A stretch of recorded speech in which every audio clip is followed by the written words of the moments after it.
Halo teman-teman, saya Dinka Rendita, mahasiswa Universitas Cyber Asia, Prodi Akuntansi. Pada video ini saya akan membahas tentang teori terkait prinsip dan tanggung jawab Dewan untuk mata kuliah Good Corporate Governance. Yang akan saya bahas di sini yaitu latar belakang, teori keberagaman Dewan, teori upper echelon, teori resource dependence, teori psikologi sosial, teori agensi, teori ketergantungan sumber daya, berikut semua teori terkait kaitannya dengan prinsip dan tanggung jawab Dewan dan kesimpulannya. Dewan dalam suatu perusahaan memiliki peran yang sangat krusial untuk memastikan perusahaan berjalan sesuai dengan tujuan dan prinsip tata kelola perusahaan yang baik atau Good Corporate Governance. Prinsip-prinsip dan tanggung jawab ini umumnya tertuang dalam anggaran perusahaan, peraturan perundang-undangan, dan kode etik perusahaan. Prinsip utama Dewan yang pertama adalah independensi, di mana Dewan harus terbebas dari pengaruh pihak lain, baik itu pemegang saham mayoritas, manajemen, maupun pihak terkait lainnya. Yang kedua adalah akuntabilitas. Di sini Dewan bertanggung jawab atas kinerja perusahaan dan harus mempertanggungjawabkan tindakannya kepada pemegang saham dan pemangku kepentingan lainnya. Yang ketiga, transparansi, yaitu semua aktivitas dan keputusan Dewan harus dilakukan secara terbuka dan transparan. Informasi yang relevan harus diungkapkan kepada publik sesuai dengan peraturan yang berlaku. Yang keempat, keadilan, di mana Dewan harus menjalankan tugasnya secara adil dan tidak diskriminatif. Yang kelima adalah tanggung jawab, di mana Dewan memiliki tanggung jawab fidusia terhadap perusahaan dan pemegang saham. Mereka harus bertanggung jawab dengan bertindak dengan itikat baik dan kepentingan perusahaan di atas kepentingan pribadi.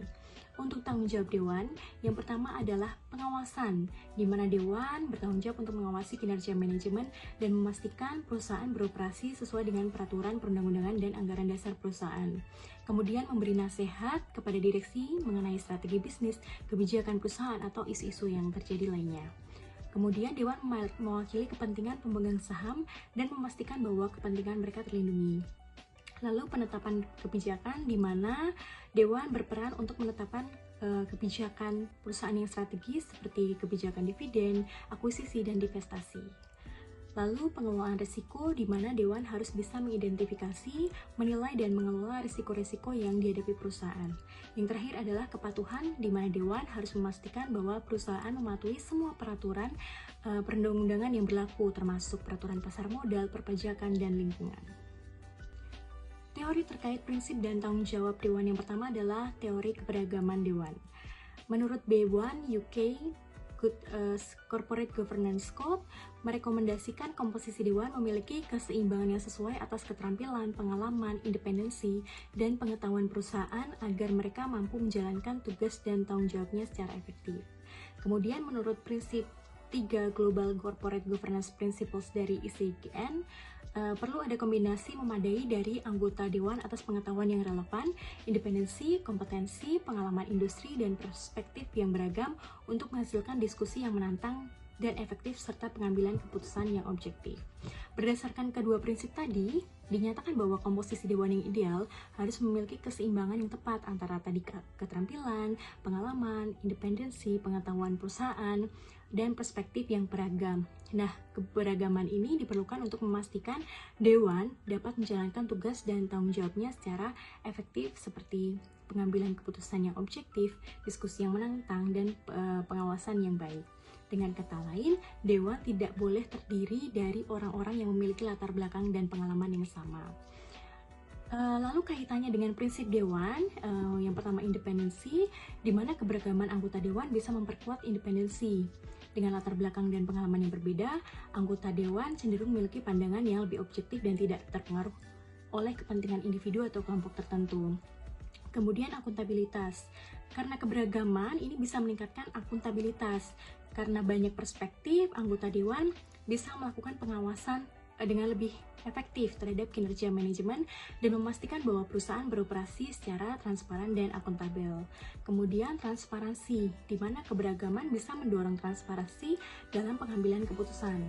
Ketika banyak pandangan dipertemukan, lalu ada pertimbangan di situ, proses pengambilan keputusan menjadi lebih terbuka dan dapat dijelaskan secara lebih jelas kepada pemangku kepentingan. Kemudian yang terakhir, keadilan. Nah, dengan adanya keberagaman, bisa dipastikan bahwa keputusan yang diambil oleh Dewan lebih adil dan tidak diskriminatif. Kemudian, untuk kaitannya dengan tanggung jawab utama Dewan, yang pertama pengawasan, karena keberagaman memungkinkan Dewan melakukan pengawasan yang lebih komprehensif.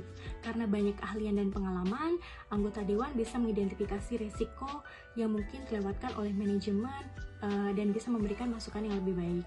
Kemudian memberi nasihat, karena keberagaman bisa meningkatkan kualitas nasihat yang diberikan dari Dewan kepada manajemen. Kemudian bisa mewakili pemegang saham, karena keberagaman tadi bisa memastikan bahwa kepentingan semua saham terwakili, karena banyak dewan yang berasal dari berbagai latar belakang.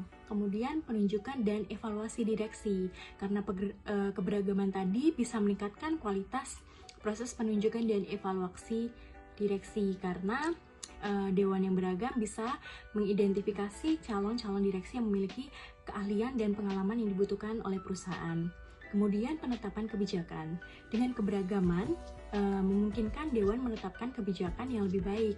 Karena banyak perspektif, Dewan bisa mempertimbangkan berbagai faktor yang relevan dalam membuat keputusan, sehingga keputusannya lebih berimbang. Kemudian yang terakhir adalah pengelolaan resiko. Dengan adanya keberagaman bisa meningkatkan kemampuan Dewan dalam mengidentifikasi dan mengelola resiko, karena banyak Dewan dari berbagai keahlian dan pengalaman, sehingga mitigasi resikonya lebih efektif. Teori yang kedua adalah teori upper echelon, di mana demografi dan karakteristik psikologis, khususnya nilai-nilai pribadi individu dari manajemen puncak, berdampak pada kinerja perusahaan, karena kedua unsur tersebut merupakan faktor kunci yang berpengaruh terhadap pilihan strategis yang dibuat manajemen puncak, yaitu direksi dan dewan komisaris. Konsekuensi teori tersebut yaitu tingkat keberagaman dewan akan menentukan pilihan strategis perusahaan dan berpengaruh terhadap kinerja perusahaan. Dalam kata lain, itu orang-orang yang di atas atau upper echelon yang akan membentuk perusahaan, karena sifat pribadi mereka seperti nilai-nilai, pengalaman, dan latar belakang membentuk POV mereka dalam pengambilan keputusan. Nah, keputusan-keputusan inilah yang akan membentuk strategi perusahaan dan mempengaruhi keberhasilan atau kegagalan perusahaan.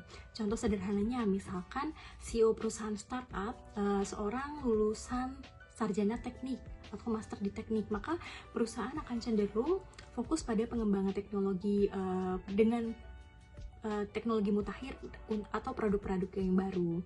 Nah, kaitannya dengan prinsip dewan, yaitu independensi. Dewan harus bebas dari pengaruh pihak lain. Karakteristik personal anggota dewan mempengaruhi independensi. Misalnya anggota dewan yang memiliki hubungan bisnis dengan manajemen mungkin akan lebih sulit bersikap independen. Kemudian akuntabilitas. Nilai-nilai personal anggota dewan mempengaruhi akuntabilitas mereka. Misalnya anggota dewan yang memiliki integritas tinggi akan cenderung mempertanggungjawabkan kinerja perusahaan. Kemudian bagaimana kaitannya dengan tanggung jawab dewan? Yang pertama yaitu pengawasan. Dengan karakteristik personal anggota dewan bisa mempengaruhi gaya pengawasan mereka. Misalnya mungkin anggota dewan yang memiliki latar belakang keuangan akan fokus pada pengawasan laporan keuangan perusahaan. Kemudian pemberian nasihat. Latar belakang dan pengalaman anggota dewan akan mempengaruhi kualitas nasihat mereka. Penentuan strategi, dewan berperan untuk menentukan strategi perusahaan. Misalnya dewan yang berorientasi pada teknologi mungkin akan lebih cenderung mengembangkan produk dengan teknologi yang terbaru. Teori yang ketiga adalah teori resource dependence. Teori resource dependence mengatakan bahwa sumber daya eksternal berpengaruh terhadap perilaku organisasi, serta komposisi sumber daya dalam dewan akan berpengaruh terhadap kinerja perusahaan. Intinya, teori ini mengatakan bahwa organisasi akan berusaha untuk mengelola ketergantungan mereka pada sumber daya eksternal seperti finansial, teknologi, informasi, dan dukungan politik agar mereka dapat bertahan dan tumbuh. Mereka akan melakukan berbagai cara untuk mendapatkan, mempertahankan, dan mengontrol sumber daya yang dibutuhkan. Nah, kaitannya dengan prinsip dewan, independensi, di mana anggota dewan yang terlalu bergantung pada satu sumber daya mungkin sulit untuk mengambil keputusan yang benar-benar independen. Kemudian kaitannya dengan akuntabilitas, dewan harus bertanggung jawab atas penggunaan sumber daya perusahaan. Kemudian transparansi, perusahaan yang bergantung pada sumber daya eksternal perlu lebih transparan dalam pengelolaan sumber dayanya agar bisa mempertahankan kepercayaan para pemangku kepentingan. Yang terakhir, keadilan. Dewan harus memastikan bahwa distribusi sumber dayanya dilakukan secara adil dan merata, terutama jika memiliki stakeholder yang bersaing. Lalu, apa kaitannya dengan tanggung jawab Dewan? Yang pertama, pengawasan. Dewan harus mengawasi nih bagaimana manajemen menggunakan sumber dayanya dan memastikan perusahaan sudah menggunakan sumber daya tersebut secara efektif dan efisien. Lalu yang kedua, memberikan nasihat kepada manajemen terkait bagaimana memperoleh dan mengelola sumber daya yang dibutuhkan perusahaan untuk mencapai tujuan. Lalu ketiga, penentuan strategi, di mana strategi harus dirancang dengan mempertimbangkan ketersediaan sumber daya eksternal. Lalu pengelolaan risiko, Dewan harus mengidentifikasi dan menilai risiko yang terkait dengan ketergantungan perusahaan pada sumber daya eksternal, misalnya risiko kekurangan pasokan atau perubahan harga bahan baku. Teori psikologi sosial. Teori ini mempelajari bagaimana interaksi dan dinamika antara individu-individu dalam sebuah kelompok atau kelompok dewan bisa mempengaruhi perilaku, keputusan, dan kinerja organisasi. Dalam kata lain, teori ini mengajak kita untuk melihat dewan tidak hanya sebagai sekelompok individu yang mengambil keputusan, tetapi juga sebuah kelompok sosial dengan dinamika dan interaksi yang kompleks. Kaitannya dengan prinsip dewan, yang pertama independensi, yaitu tekanan sosial atau keinginan untuk diterima dalam kelompok bisa menghambat anggota untuk menyatakan pendapat yang berbeda. Kemudian akuntabilitas, jika norma kelompok lebih menitik beratkan pada kesepakatan daripada kritik, maka akuntabilitas individu tersebut mungkin berkurang. Lalu kaitannya dengan transparansi, dinamika kelompok yang positif bisa mendorong transparansi dalam pengambilan keputusan. Jadi dibutuhkan komunikasi yang terbuka dan jujur di dalam dewan tersebut supaya bisa membangun kepercayaan. Kemudian kaitannya dengan keadilan, perilaku diskriminasi atau favoritisme dalam suatu kelompok bisa melanggar prinsip keadilan. Lalu kaitannya dengan tanggung jawab dewan, yaitu yang pertama adalah pengawasan. Jika anggota dewan terlalu dekat satu sama lain, mereka mungkin kurang kritis dalam mengawasi kinerja manajemen. Untuk pemberian nasihat, proses pemberian nasihat ini dipengaruhi oleh dinamika kelompok. Konflik atau persaingan di antara anggota dewan bisa menghambat proses penyaluran ide. Kemudian penentuan strategi. Keputusan strategi seringkali dihasilkan dari proses negosiasi dan kompromi di antara anggota dewan. Dinamika kelompok yang positif akan memfasilitasi proses ini. Kemudian kaitannya dengan pengelolaan risiko, kelompok yang kohesif dan saling percaya mungkin akan lebih efektif dalam mengidentifikasi dan mengelola risiko. Teori selanjutnya yaitu teori agensi. Konsep ini menjelaskan hubungan antara dua pihak utama dalam suatu perusahaan, yaitu prinsipal atau pemegang saham atau pemilik dan agent atau manajemen atau direksi. Intinya teori ini menjelaskan seringkali ada perbedaan kepentingan antara prinsipal dan agen. Prinsipal mungkin lebih ingin memaksimalkan keuntungan perusahaan, sementara manajemen mungkin punya tujuan yang berbeda seperti memaksimalkan gaji, bonus, atau prestis pribadi. Perbedaan kepentingan ini yang seringkali memicu konflik dalam perusahaan. Lalu kaitannya dengan prinsip dewan, yang pertama independensi. Dewan yang independen mungkin menjalankan peran sebagai pengawas atas manajemen. Mereka nggak terikat oleh hubungan pribadi atau bisnis dengan manajemen, sehingga membuat keputusan bisa lebih objektif dan tidak memihak.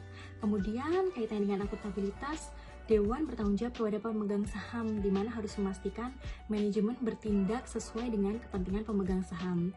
Kemudian kaitannya dengan transparansi, dewan akan mendorong transparansi dalam pengambilan keputusan, di mana mereka akan memastikan informasi yang relevan disampaikan kepada pemegang saham. Yang terakhir kaitannya dengan keadilan, dewan akan memastikan bahwa semua pemegang saham diperlakukan secara adil dengan mencegah terjadinya praktik diskriminasi atau favoritisme. Lalu kaitannya dengan tanggung jawab, yang pertama adalah pengawasan. Teori ini menekankan pentingnya pengawasan untuk mencegah terjadi penyimpangan oleh manajemen. Lalu pemberian nasihat. Nah, dewan ini akan memberikan nasihat kepada manajemen tentang strategi bisnis dan kebijakan perusahaan yang harus sesuai dengan kepentingan pemegang saham. Yang ketiga, kaitannya dengan penentuan strategi. Dewan ini berperan dalam merumuskan strategi. Strategi harus memaksimalkan nilai perusahaan bagi pemegang saham. Yang terakhir adalah evaluasi kinerja. Dewan bertanggung jawab untuk mengevaluasi kinerja manajemen.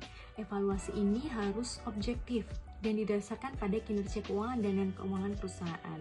Teori selanjutnya yaitu teori ketergantungan sumber daya.